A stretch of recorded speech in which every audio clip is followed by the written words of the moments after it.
Si ex-President Duterte, Paul,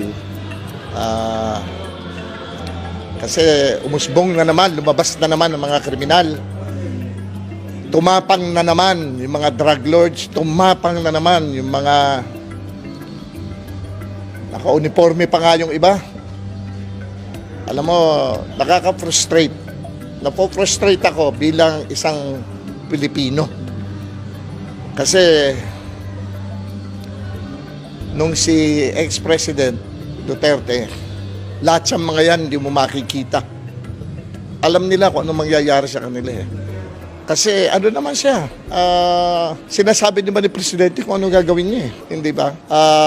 Ngayon kasi umaasa tayo dun sa mga na-promote, ika nga, dun sa mga dapat mamahala ng kaligtasan ng bawat mamamayan.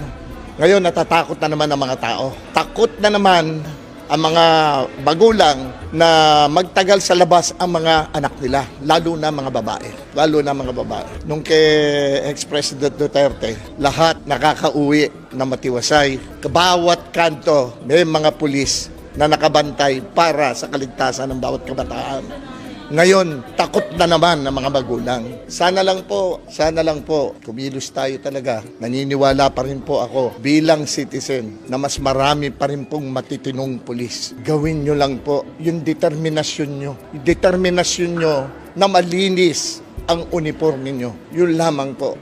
Yung maruruming pulis, sabi nila, takutin. Huwag na hong takutin. Sampulan na po. Kasi po, hindi sila natatakot. Kasi meron silang protector. I am a citizen. I speak for myself. Yan po ako.